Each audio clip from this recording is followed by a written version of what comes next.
bahas olahraga, lifestyle, gaya hidup, wisata,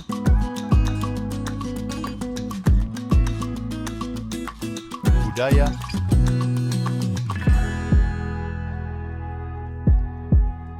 politik dan hukum akan dibahas seru bersama host kece dari Odeng dan co-host tercantik Rida dalam program Pagi Seru Sultan TV. Assalamualaikum warahmatullahi wabarakatuh. Halo pemirsa setia Sultan TV dimanapun Anda berada. Apa kabarnya nih? Semoga selalu dalam keadaan sehat dan bahagia. Tentunya kembali lagi bersama kami, saya Rida. Dan saya Diri Odeng di hari Selasa, minggu terakhir bulan Mei ini Pagi Seru kembali menemani pemirsa. Dan hari ini kami sudah menyiapkan informasi terupdate dan juga nanti ada yang bagian serunya juga sih. Wow, nah itulah jadi kan nggak sabar ya. Kita bahasnya secara santai dan no kaku-kaku ya. Karena pagi-pagi itu kita butuh supply energi. Ya, betul. Jadi kalau langsung dibawa serius takutnya harinya makin mumet ya. Betul, jadi mengawali hari dengan mengulas berita yang seru-seru nih ya Der ya. Tapi yang pertama ini kayaknya seru gak sih? Kayaknya infonya seru ya. Jadi ini ibaratnya sebagai satu pencerahan. Wah. Ya. Karena kemarin kita juga sempat bahas ini nih pemirsa, ini juga masih panas di kalangan mahasiswa ya. Betul. Dan juga masyarakat Indonesia ini terkait dengan kenaikan UKT. Akhirnya ada berita terbaru nih Der. Betul. Kenaikan UKT ini akhirnya dibatalkan. Kabarnya Menteri Pendidikan Ristek dan perguruan Kemendikbudristek ya, Nadiem Makarim ini membatalkan kenaikan UKT setelah pertemuannya dengan Presiden Jokowi. Betul banget. Dan tapi kalau misalnya kita melihat ya, ada statement dari Nadiem Makarim ini yang menyatakan bahwa mungkin tahun ini memang dibatalkan. Iya. Tahun selanjutnya kita nggak tahu nih, bisa mungkin naik kembali. Nah, iya, itu dia. kalau menterinya masih Nadiem Makarim. Tapi kalau menteri pendidikannya berganti, who knows kebijakannya akankah sama atau ada pembaruan ya? Betul sekali. Dan ini juga merupakan angin segar nih Der, Yeah. bagi para mahasiswa, terlebih khusus di Indonesia nih ya. Karena kan kemarin tuh ini jadi problematik ya. Orang-orang tuh merasa merasa gusar nih terkait dengan kenaikan UKT ini. Bahkan makin banyak ternyata kisah-kisah yang diangkat di media sosial. Ada banyak sekali orang-orang yang tadinya punya keinginan kuliah akhirnya lebih baik untuk mengubur keinginan itu dan memilih untuk bekerja. Ya, benar sekali. Kita tahu ya pendapatan ekonomi masyarakat Indonesia saat ini masih banyak yang menengah ke bawah. Artinya untuk preferensi yang menengah ke atas itu masih sangat sedikit ya. Jadi kesempatan belajar di perguruan tinggi pun masih sedikit di Indonesia. Sekarang tuh banyaknya yang aksesnya pakai KIP kan. Betul sekali. Tapi tadi sebenarnya untuk beasiswa itu ada banyak. Betul. Cuman tadi nggak semua orang yang memang bisa mendapatkan beasiswa Betul tersebut. sekali. Dan salah satunya contohnya KIP. Itu KIP. juga merupakan salah satu beasiswa yang sangat membantu. Namun sempat juga panas nih. KIP ini salah sasaran gitu ya. Oh, banyak. Nah, betul. Karena kok yang dapat KIP itu malah hedon gitu ya. Yes, yang dapat KIP ada nggak sih yang anaknya ASN? Ada juga ya. Ada beberapa case. Oke. Karena tadi ini tuh masih bisa dimanipulasi. Dan lagi-lagi Indonesia nih masih orang titipannya tuh masih works banget nih ya. Jadi kayak dia titipan ini. Ini yang bikin menurutku jadi salah satu kendala terkait dengan tersalurnya beasiswa secara adil. Wah, ini sih yang disebutkan the power of orang dalam, dan ini masih banyak terjadi di semua lini kehidupan di Indonesia, tidak terkecuali pendidikan. Bahkan beberapa waktu lalu banyak sekali ya berita ataupun isu mengenai penitipan mahasiswa di beberapa kampus negeri di Indonesia. Wah, kalau aku sih kalau punya kesempatan orang dalam ya dimanfaatkan juga sebenarnya. Iya, betul. Cuman kalau misalnya kita melihat gitu kan, kita tahulah kapasitas kita seperti apa. Yes. Dan kita juga jangan menutup mata. Ada banyak sekali orang-orang yang memang lebih membutuhkan Der. Betul. Itu yang jadi case-nya nih. Dan semoga juga ini pemerintah bisa lebih aware terkait dengan penyaluran beasiswa agar lebih adil dan juga merata. Dan tadi lagi jangan dikorupsi. Jangan dikorupsi. Terima kasih loh Pak D udah ngajak Pak Nadiem bertemu. Kalau nggak ketemu sama Pak D mungkin nggak tahu nih UKT akan tetap naik, demo akan terus berlangsung di bawah sekali. ya, dan mungkin cita-cita Pak D di 2045 ya akan sulit tercapai. Betul. Jadi bukannya menjadi generasi emas malah jadi generasi cemas Yes, gitu ya. betul sekali. Kadang kayak suka kepikiran nggak sih, Der? Sekarang ini 2024. Kalau kita melihat berbagai ada sumber gitu ya. Kuliah itu udah biayanya sampai belasan juta bahkan puluhan juta. Kebayang nanti kalau misal kita punya anak gitu ya di 2000 berapa gitu. Terus kuliah.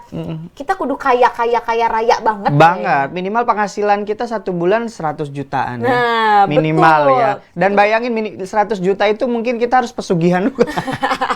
Aduh, agak takut ya kalau Iya. pesugihannya, Bo. Serem soalnya apalagi yang harus kita lakukan untuk mencapai 100 juta. Betul banget. Dan ini juga menjadi salah satu hal yang perlu dipikirkan oleh pemerintah juga nih, Dar. Iya. Pendidikan itu merupakan hal penting bagi sebuah negara. Dan ini juga akan menentukan bagaimana masa depan negara tersebut. Dengan pendidikan yang bagus, tentu juga kita mengharapkan keluaran ataupun generasi yang dimiliki Indonesia ini juga generasi yang lebih baik dibanding sebelumnya. Iya, jangan lupa juga untuk pemerintah ya. Ini semua tercantum dalam pembukaan UUD 1945 ya. Di sana tertulis mencerdaskan kehidupan bangsa.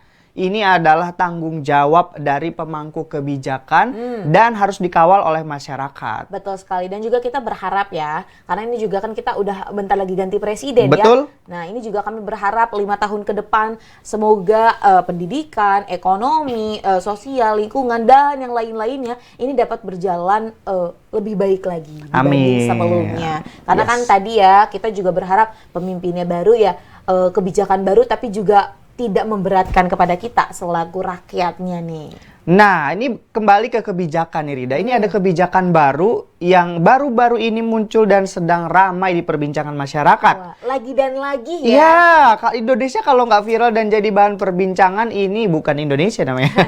Jadi siap-siap nih Rida, gaji kamu bulan depan akan dipotong dengan tapera per tanggal 10. Wah.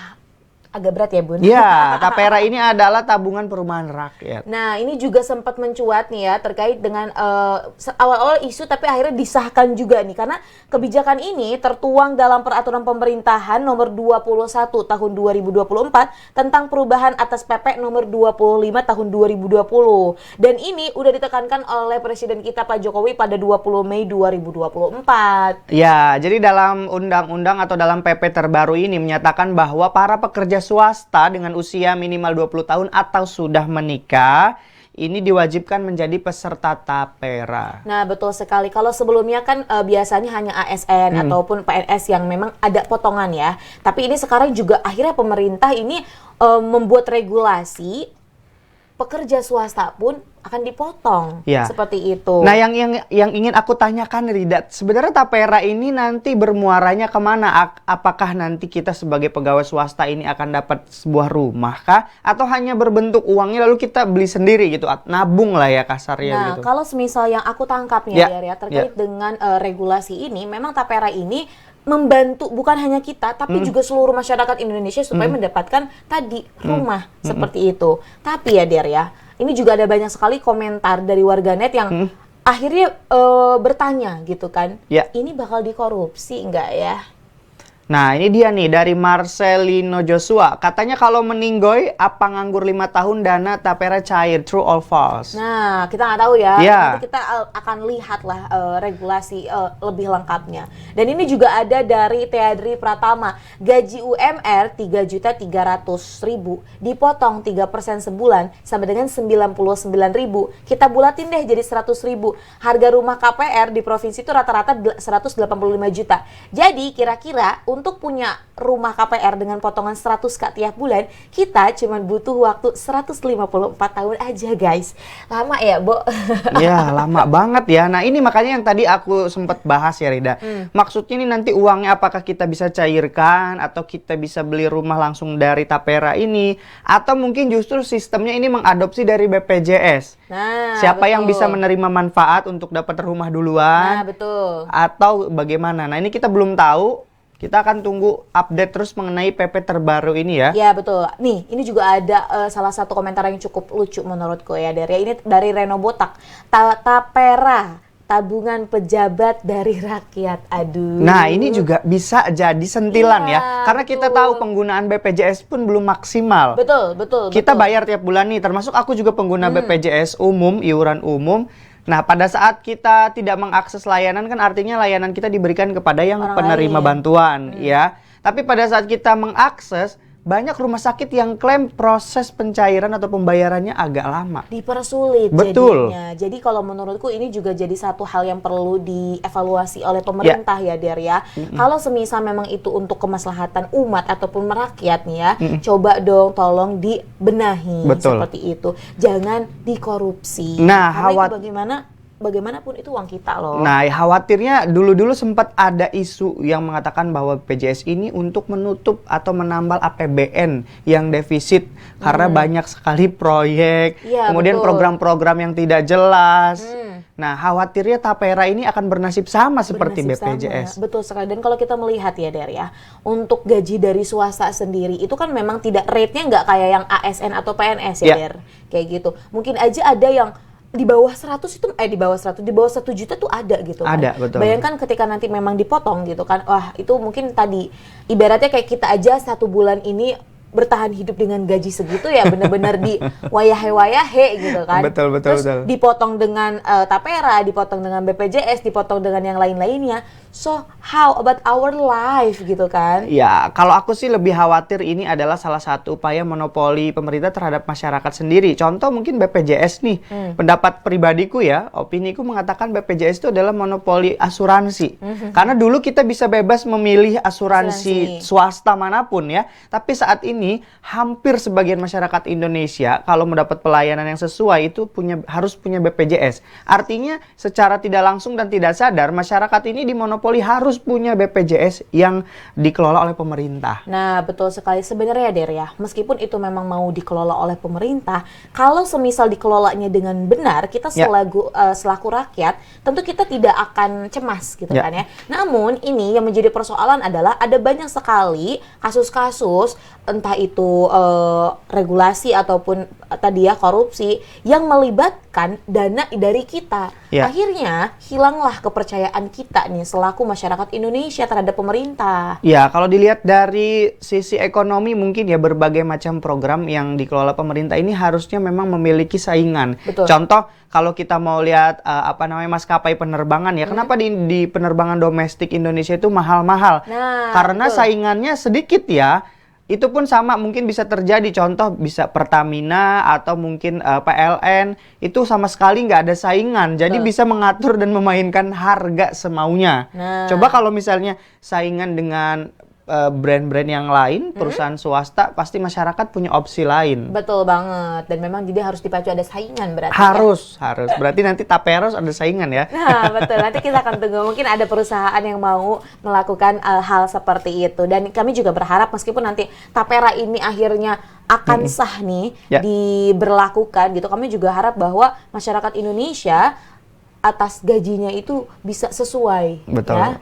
Jadi nggak ada kesenjangan nih. Iya, dan mudah-mudahan ini semua programnya bisa bermanfaat untuk kita ya. Pemirsa, nanti kita akan kembali lagi, jadi jangan kemana-mana, tetap bersama kami di Pagi Seru. Membahas olahraga, lifestyle, gaya hidup, wisata,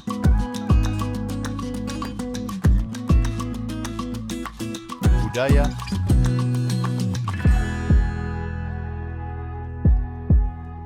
politik dan hukum akan dibahas seru bersama host kece dari Odeng dan co-host tercantik Rida dalam program Pagi Seru Sultan TV.